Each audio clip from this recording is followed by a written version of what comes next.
கிறிஸ்துவுக்கள் மிகவும் அன்பானவர்களே, தினமொரு தூதன் வழியாக உங்களை சந்திப்பதிலே பெருமகிழ்ச்சி அடைகிறேன். இந்த நாளிலே 2 சாமுவேல் 7வது அதிகாரம் 11வது வசனம்.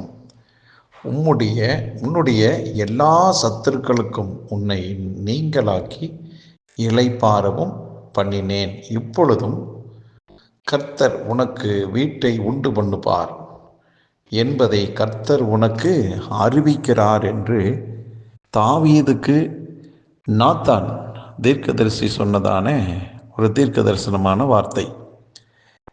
இந்த வார்த்தையின்படி தாவீதுக்கு அநேக எதிர்ப்பாளர்கள், சத்துருக்கள் அவனுக்கு இருந்தார்கள். அது நிமித்தமாக அவனுக்கு பலவிதமான அவனுக்கு பாடுகளும் உபத்திரவங்களும் மன நிம்மதியற்ற வாழ்வும் இருந்தது. ஆண்டவர் அவனுக்கு அந்த சத்துருக்களினுடைய ஆதிக்கத்திலிருந்து அவனை விடுதலையாக்க வேண்டும் என்று விரும்பி அந்த காரியத்தை தீர்க்கதரிசி மூலமாக சொல்லுகிறார். அது மட்டுமல்லாமல் இதுவரைக்கும் பட்ட பாடுகளுக்கு, உபத்திரவங்களுக்கு, பிரச்சனைகளுக்கு அவனுடைய மனசு, அவனுடைய சூழ்நிலைகள் அமைதிப்படுத்த வேண்டும், அவனுக்கு ஒரு ஓய்வை, இளைப்பாறுதலை கொடுக்க வேண்டும் என்றும் ஆண்டவர் வாக்கு பண்ணுகிறார். மூன்றாவது, அவனுக்கு ஒரு நல்ல ஒரு வீட்டையும் கட்டித்தர வேண்டும் என்று ஆண்டவர் விரும்புகிறார். மொத்தத்தில் இப்படிப்பட்ட 3 ஆசீர்வாதங்களும் அவனுக்கு கிடைக்கிறது. ஒரே ஒரு காரியம், தாவீது ஆண்டவருடைய பார்வைக்கு அவருடைய இருதயத்துக்கு ஏற்ற மனுஷனாக இருந்தான். அன்பானவர்களே, இதை கேட்டுக்கொண்டிருக்கிற உங்களுடைய வாழ்விலும் கூட பலவிதமான போராட்டங்களை, பலவிதமான பிரச்சனைகளை எதிர்கொண்டிருக்கலாம். நீங்கள் செய்யக்கூடிய வேலை அல்லது தொழிலில் பல போராட்டங்களை சந்தித்து ஒரு லாபகரமான ஒரு சூழ்நிலையில் பார்க்க முடியல என்று வருத்தத்தோடு இருக்கலாம்.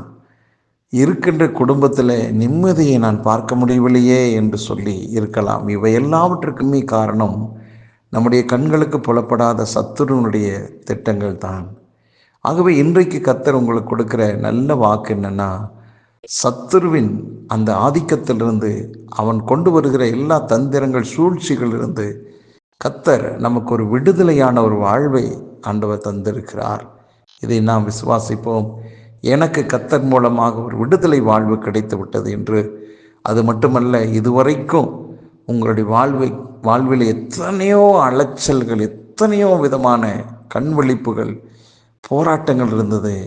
இனி ஆண்டவர் உங்களுக்கு ஒரு இளைப்பாறுதலை, ஒரு ஓய்வை, உங்களுக்கு ஒரு நல்ல அமைதலான ஒரு சூழ்நிலையை தருகிறாராம். நம்புங்கள். அதோடு மட்டுமல்ல, கர்த்தர் இனி வரக்கூடியதான நாட்களிலே உங்களுக்கு ஒரு அன்பான பரிசை கொடுக்க போகிறார். அது வீட்டை தருவேன் என்று தாவீதுக்கு சொன்னார். உங்களுக்கு ஒரு வாழ்க்கையை தருகிறார்.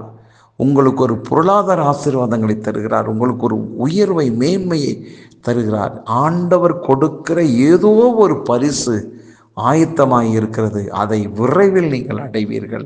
ஆகவே இந்த 3 விதமான நன்மைகளை உள்ளடக்கின ஒரு வாழ்வை நீங்கள் வாழ போறீங்க. ஆண்டவருக்கு நன்றி சொல்லுங்களேன். ஜெபம் பண்ணலாம். நல்ல பிதாவே, தாவீதினுடைய வாழ்க்கையில் இந்த நெருக்கத்துக்கு ஆண்டவரே விடுதலையாக்கி இளைப்பாறுதல் கொடுத்து அவனுக்கு ஒரு புதிய வீட்டையும் கர்த்தாவே கட்டித்தருவேன் என்று வாக்கு பண்ணினீர். அவ்வண்ணமாகவே அவனுக்கு செய்து அவனுடைய வாழ்விலே சந்தோஷத்தை கொடுத்தீங்கப்பா. அதேபோல் எங்கள் வாழ்விலும் எங்கள் மேலேயும் நீர் அன்பு வைத்திருக்கிறீர். எங்களையும் ஆண்டவரே உம்முடைய இதயத்துக்குள்ள வைத்திருக்கிறீரப்பா. ஆகவே எங்கள் வாழ்விலும் இவ்விதமான நன்மைகளை கொடுத்து ஆண்டவர் உயர்த்துவதற்காக நன்றி. யார் யாரெல்லாம் சஞ்சல வருத்தத்தோடு வேதனையோடு இருக்கிறாங்களோ அவங்களுக்கெல்லாம் இன்னைக்கு நல்ல வார்த்தை கொடுத்து நல்வழியிலே அவர்களை வழிநடத்த போகிற தெய்வக்காக நன்றி அப்பா. ஒவ்வொருவரும் இன்னும் பலப்படட்டும், சந்தோஷமான, சமாதானமான, ஆசீர்வாதமான ஒரு வாழ்வை வாழட்டும். வாழ்த்துகிறேன், ஆசீர்வதிக்கிறேன். இயேசு கிறிஸ்துவின் நாமத்தை ஜெபிக்கிறேன் நல்ல பிதாவே. ஆமேன், ஆமேன். இன்று உங்களுக்கு நல்ல செய்தி வரக்கூடியதான நாள். சந்தோஷமாக இருங்களேன்.